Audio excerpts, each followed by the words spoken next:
start this video, I forgot to even tell y'all that I will be going out of town this weekend. So my Married at First Sight will be up probably on Thursday morning. And then as far as Power and Potomac, I think those are the other two that I do, will be up probably on Tuesday because, you know, I'm going to be out with family. So I doubt that I get that stuff out on time.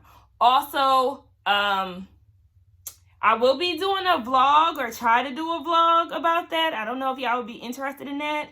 I'll be meeting some new family that I wasn't aware of.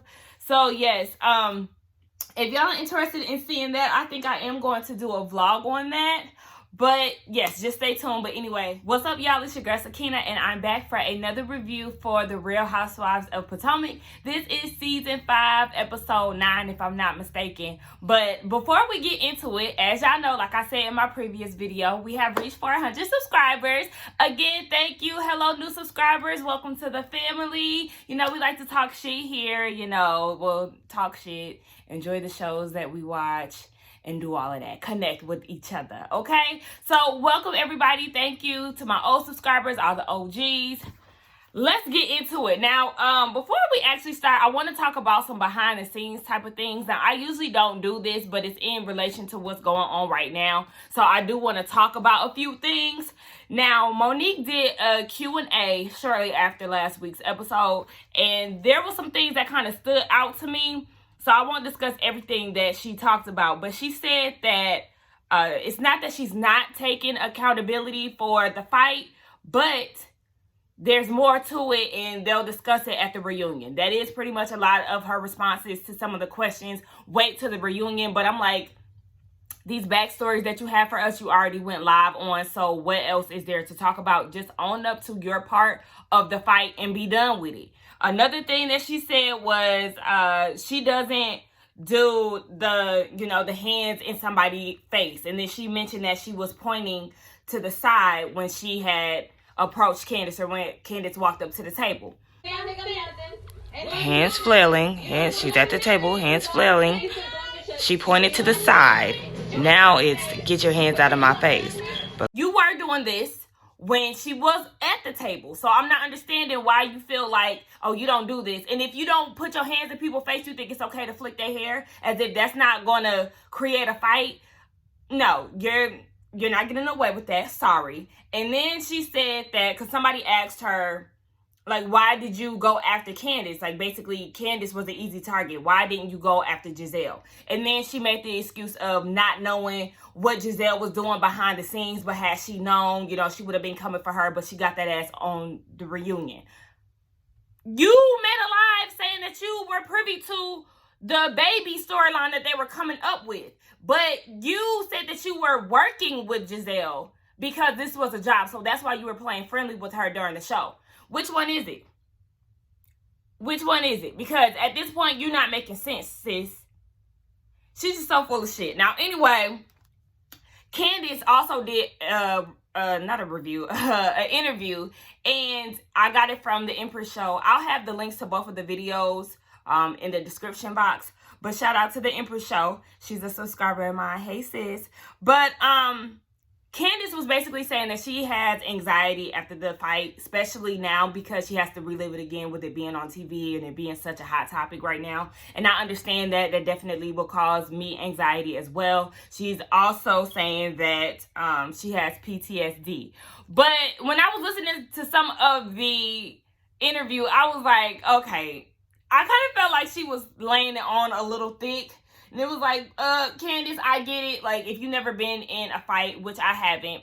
Well, 4th grade count, I had a little tussle with one of my friends. But anyway, yeah, I've never really been in a fight. So I can't really relate to that. But it did seem like she was laying it on a little thick. And I was just like, all right, girl, be quiet. But let's get into the review, right? Now, I'm so proud of Bravo, for actually doing what we did not expect. I thought that they were going to black out the fight and we not see it. Kind of similar to when Kenya and Portia had their little tussle at the reunion. I thought they was going to black it out, but they didn't. They played the entire fight and we seen it clear as day. So the hair flipping. That's what initiated the fight. And then Monique pulled Candiace's hair. So when Monique pulled Candiace's hair, Candiace then threw the drink on Monique. And I know some people were saying that in one of Monique's lives, she was using that as an excuse as to why they started fighting. She was saying that Candiace is the one that poured the drink on her first, and then that's when the fight started. No, sis, you pulled her hair, and then that's when she doused your ass with her drink. And then that's what led to Monique punching her in her head.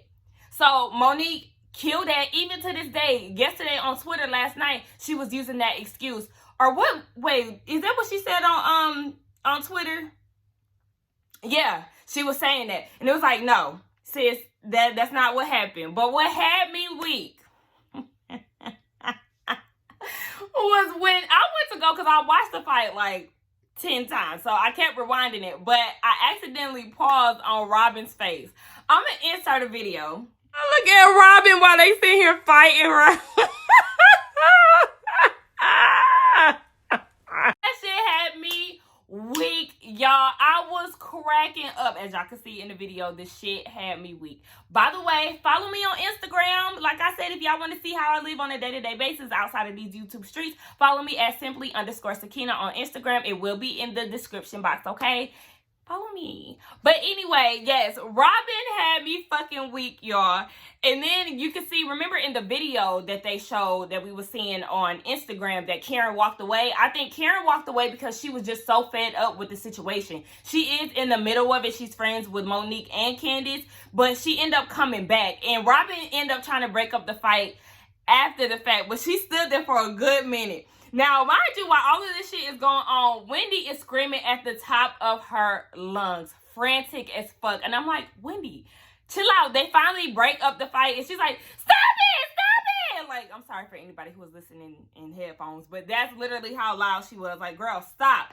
Then Ashley comes back, and the fight is over. Like, shit is just all over the place. She's like, oh my gosh, what happened? Girl, you missed the entire fight. First of all, you slick sparked the flame. You sparked the flame. And I know she might not, I'm going to give her the benefit of the doubt. You might not have intentionally started the fight, but you asking were they good led to a whole bra, bitch, okay? But, yes, they separate them. Monique goes to the back, and she's in the staircase with the producer, and she was telling him what happened, and she was just basically saying, like, she asked for it. She kept asking me, you know, did I want to drag her or whatever, so she got what she got. And then she said that she's been asking for this since last year. Bitch, you just wanted to fight her since last year, but you couldn't do that because you was pregnant, and you felt like Candiace was probably playing on that. But since you dropped that baby, remember what I said about ghetto girls, right? When you drop that baby, you ready to fight. That's what Monique was thinking about. As soon as I drop this baby, bitch, I'm on you. As soon as I get that opportunity, bitch, I ain't forgot what you said last year, and I'm going to give it to you. Point in case, here we are. Now, the producer won't let her go back into the scene with the girls. He's trying to hold the door to prevent her from going out. Karen was trying to check on her, but he wasn't letting nobody in. So she was like, she heard Candiace saying, you a ghetto hood rat ass bitch who don't know how to handle herself. So she want to fight again. She's like, let me get to this bitch. So she was like, all right, you ain't gonna let me out this door. I'm gonna find a way out of here. She walked down the staircase, and she walked out of the barn. Now, in the middle of her walking out of the barn, producers are sending Candiace home. So she's in the car, and, you know, she's like in her feelings like, why am I the one that's being sent away? Because you're the victim, sis. So they're trying to make sure that you're taken care of and off the scene because of shit like this. Monique starts running from the back of the barn, trying to get to her. Producers is holding her back. Ashley was like, oh my gosh, is that Monique running? Baby, she wanted all the smoke with Candiace. And producers is like, look, bitch, she's gone. Like, chill out. And she was like, well, if that's the case, get off of me. Now, Wendy is like, she needs to chill out, you know, because Wendy had ran outside. Meanwhile, Robin and Gizelle sitting in the barn like, bitch, nah, I'm not going out there. This is not my fight. And Robin is like, this ain't nothing to fight about. Preach, okay? I don't know why. I know people are probably going to be mad at me, but I actually thought that Robin was hilarious in this whole scene. She was cracking me up because I'm like, yeah, bitch, I'm not going out there either. At this point, y'all hoes wearing me out, and I'm not about to get beat up trying to break y'all up. Now, Monique was acting a damn fool. And then she goes inside the barn and she was getting ready to leave. Ashley was asking what was wrong in all of this. And she was telling her side of the story. But she was like, don't bring that bitch around me because I'm going to kill her. And when Robin said, oh, so now she's going to kill her. I'm telling you, Robin had me weak. I can't say it enough. But anyway, let me flip the page, y'all. So, they also blame Monique for the whole thing, right? Like, look, Monique, you showing out, bitch. The blame is all on you. What's her name? Wendy was like, I didn't sign up for this, baby. None of them signed up for this shit. So, Candiace is in the car, and she was calling her Chris, and was like, Monique just tried to fight me. Key word that she used was try. Sis, no, she didn't try to fight you. She did. She gave you a few swings to the head, sis. She got your ass. It wasn't no damn try. She fought your ass. But I think it was more so her embarrassed. And she did say she was embarrassed. So I think she just didn't want to admit that because it is an embarrassing thing. Now, Candiace is upset because she's not understanding where this came from. This is all they feel. Like, why would you intentionally try to hurt me? Like, it just doesn't make sense. And she said, I can't lie, I'm hurt. Like, she just doesn't understand. And she was like, I don't do this ghetto shit. I feel like Black women already faced with enough. We don't need this stereotype pinned upon us. And I agree. When she said, I don't do this ghetto shit, I felt that. Hello.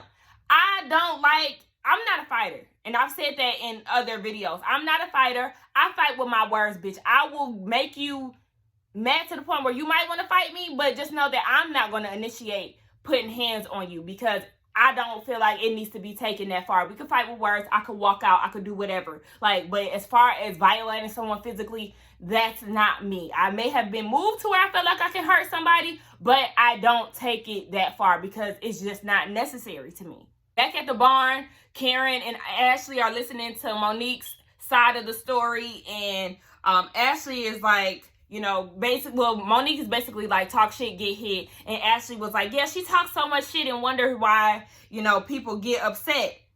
And I'm like, don't you talk shit? Don't you have pretty much had a beef with everybody in this motherfucking cast?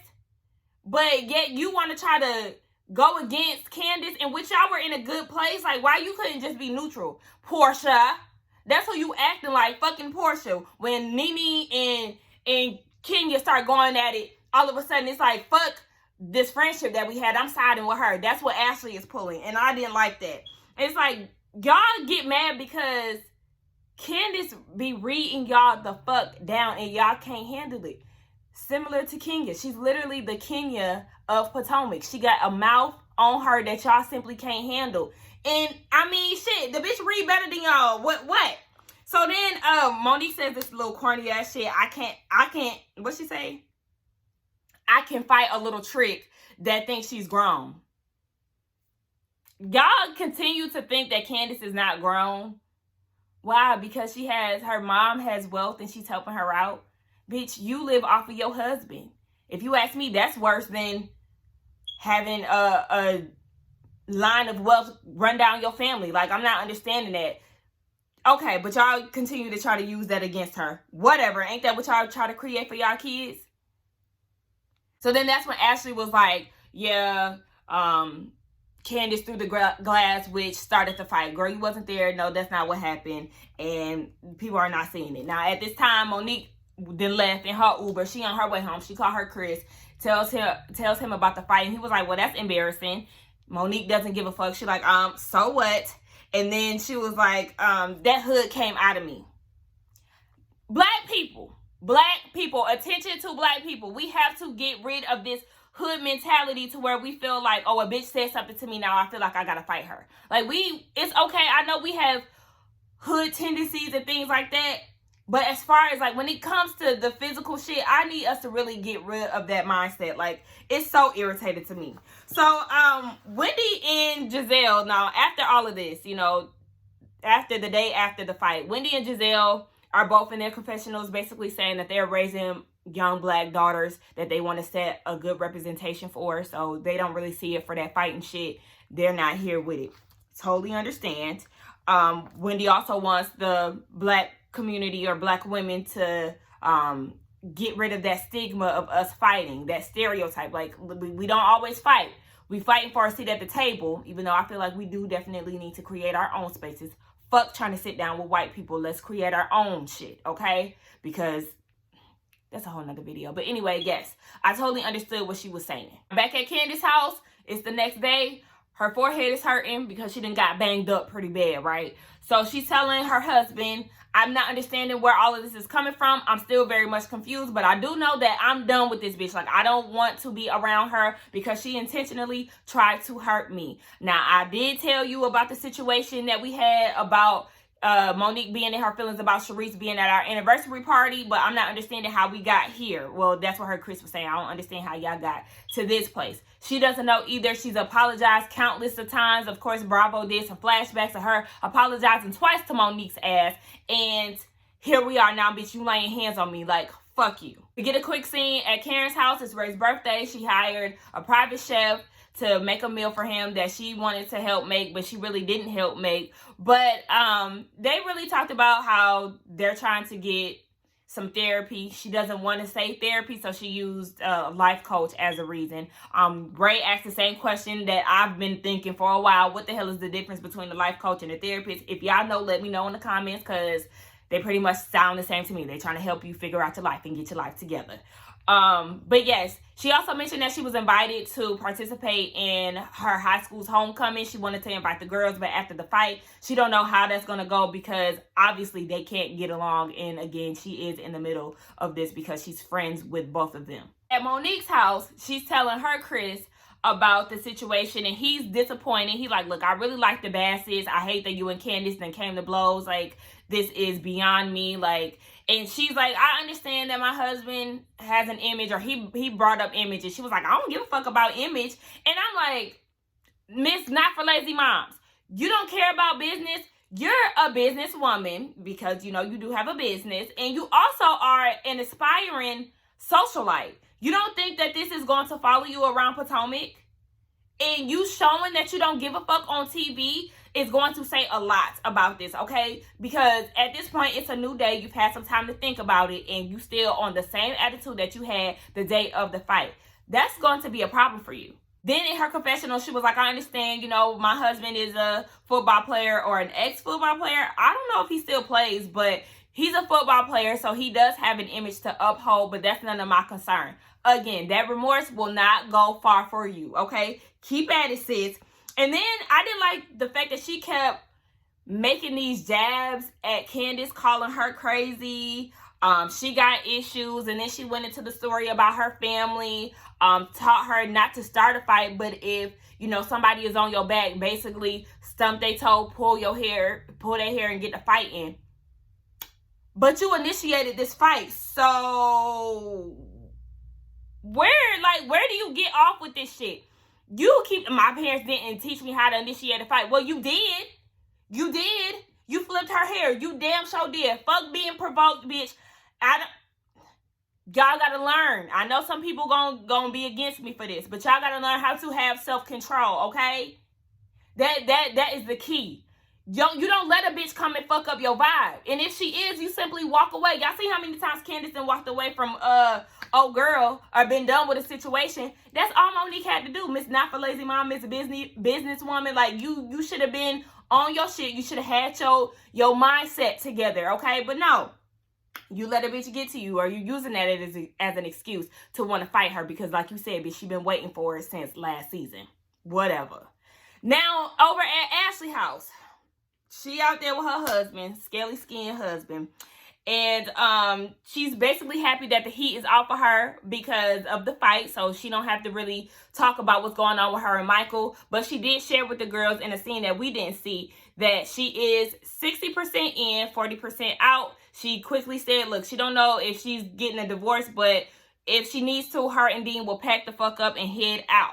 Now, she asked him, where did we go wrong? And he was basically saying that we got a little too relaxed in our relationship and the intimacy was gone. Again, remember, he did say that he was craving it. Now, listen, I did see the video. Remember, he was telling Ashley all these damn lies in which she believed that they didn't smash and all of this.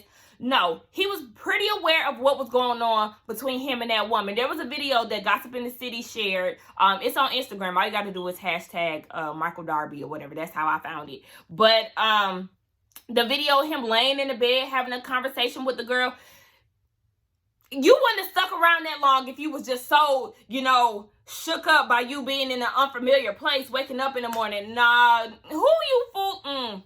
Ashley, you can believe that if you want to. But she asked him, are you going to be disciplined? And he was like, yeah, I'm going to be disciplined because I have to now. And like she said, excuse me, sir, you should have been disciplined before. What the fuck do you mean? I'm like, bitch, you should have been that way. I can't stand listening to them talk. But she was just like, look, in the event of you doing this shit again, I think that we need to discuss a post-nuptial agreements, okay? And then she does share with us, back in 2018, she got the whole prenup situation going on. So she waiting for that 5 years to expire so she could get 50% of the assets, honey. She's about to get that money, okay? And then she got a baby on the way, and then she's not sure what the prenuptial post-nuptial agreement will be, but it'll basically speed up the process for them to get a divorce just in case they have to. When you preparing for shit like this, when you making sure you protect it, she is getting her escape route set up, y'all. I'm telling y'all, that second baby is planted. She is about to have her 2 kids and be the fuck out. Michael, she about to suck you dry. And I don't blame her. It's not for me. I can't deal with a man just for money. Because my irritation is not set up that way. I don't give a fuck how much money you got. If you irk my spirit, if something does not sit right with me about you, I'm out of there. Fuck your money, fuck your personality. If you annoy me, you can see the exit, okay? So it's not for me. But those men who lead with money and the girls who do like that type of shit, take it all, bitch. Because that's what he's leading with. Obviously, you have nothing else to offer. You and Ashley, with this big age gap, you already know what it is. So, spend the money. Spend that shit. Hey, spend that shit. But anyway, so yeah, that's what it is. She plotting to get the hell on. But, we have a scene with Karen. She's talking with Ray because they're getting ready to have a pillow talk session with a radio host. Her name is Angela. She hosts a show on the radio called Pillow Talk. So basically, she tries to help couples reconnect, bring that spark back into their relationship. And I said, baby, with that voice, you are definitely a radio host, okay? Sounding real Quiet Storm-like. But she started to ask some questions about them. Are they intimate? No, they're not really intimate like that. And the obvious reason is because Ray is old. Now, I know men can still produce babies and all of that. They still have that, testosterone in them. They want to get it in. But Ray is just an old man. So with old age comes lower energy. And I think that's just what it is with them. They talk about things that they don't like about each other. She hates that he snores. Listen, when she said that, she's preaching to the choir. My husband cannot snore or else we can't be together. Like, I'm a light sleeper. I wake up so many times throughout the night. If you snore, I can't do it. Like, I can't. Okay, let's stop talking about that. And then Ray says his issue with Karen is that she's too busy. She seems to be busy. I said, damn, that was rude as hell.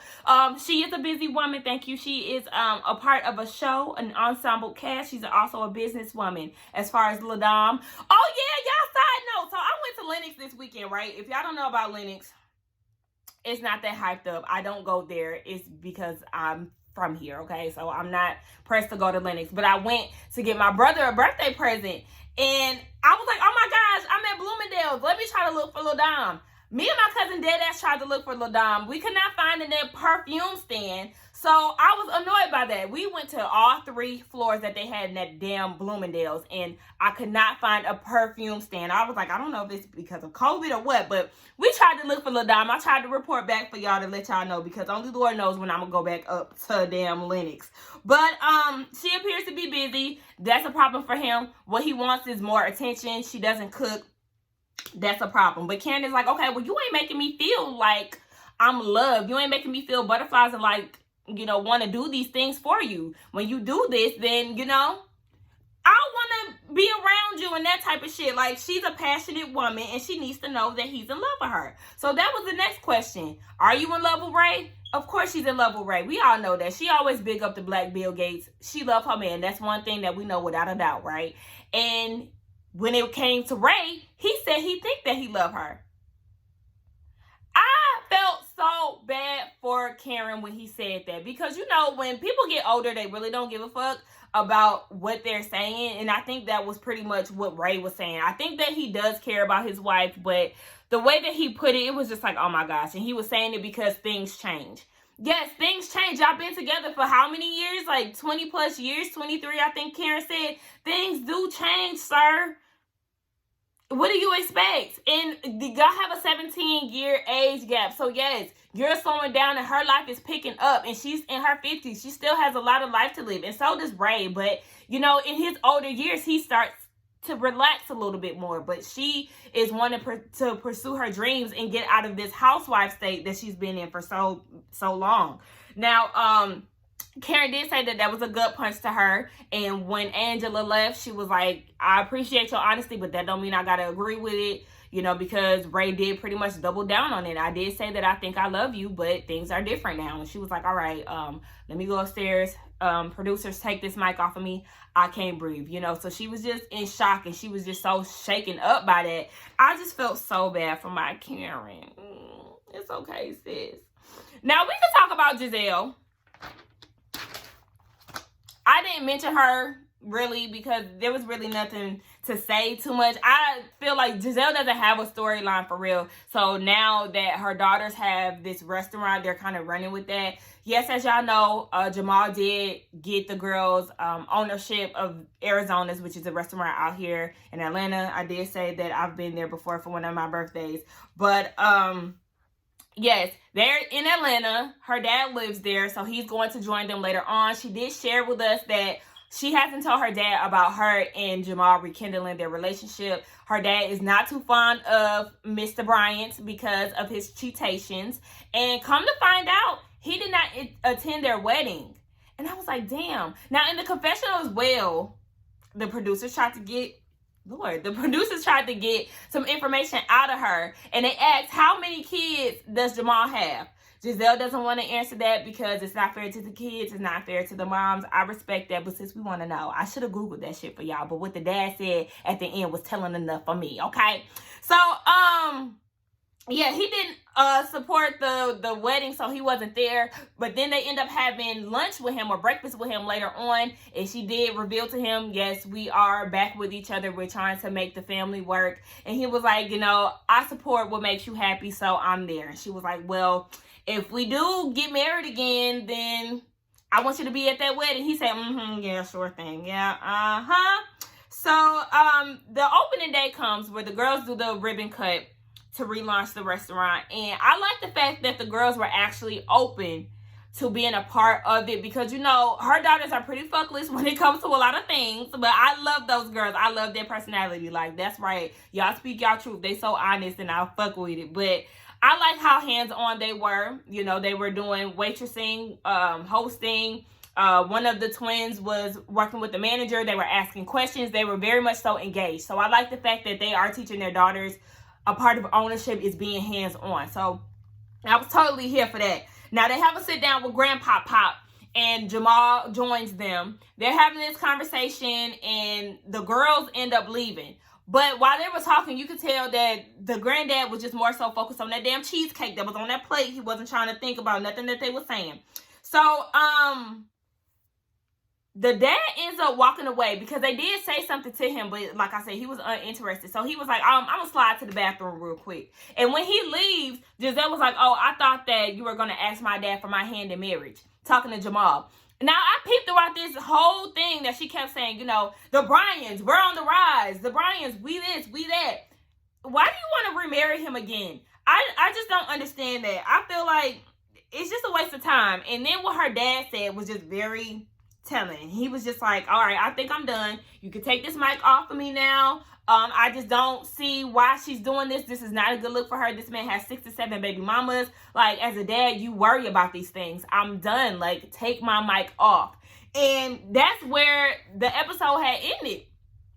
Listen, I'm team daddy on this. Gizelle, you deserve so much better. Now, do I know Jamal personally? No, I don't. Everybody is open to change. Everybody can change. But 12 years down the line, why would you want to relive this? Like, I'm just not understanding what it is. I feel like you could just do so much better with a man that does not have as much baggage. Your kids is not feeling this thing. Like, just, I feel like you could do better. But anyway, that's me. That was the end of the episode, y'all. That was my opinion on what went down. To be honest, I think that this episode was pretty boring after the fight. I was kind of fuckless. I was scrolling in my phone and just everywhere else but where I should have been. So I was able to squeeze out a little bit for y'all, about 30 minutes of this. But y'all let me know what y'all think. Y'all showed the hell out in the last episode, or my last review for Potomac. I appreciate the love. I appreciate every comment, every like, every watch, y'all. Y'all don't understand. Like, I really love seeing my page grow. It means everything to me. I've been wanting to do this for so long, and now that I'm actually doing it, you know, I still get a little nervous, and I'm still getting used to talking to the camera and, you know, voicing my opinion, making sure I'm clear and not stumbling over my words. See, like I just did. But, you know, I have a tendency to do that, but it's growth. I've only been doing this since April, so, you know. But anyway, y'all, yes, y'all let me know what y'all think. I think I said that already, but don't forget to like, comment, and subscribe to my channel, and I will see y'all in the next one. I love y'all. Bye.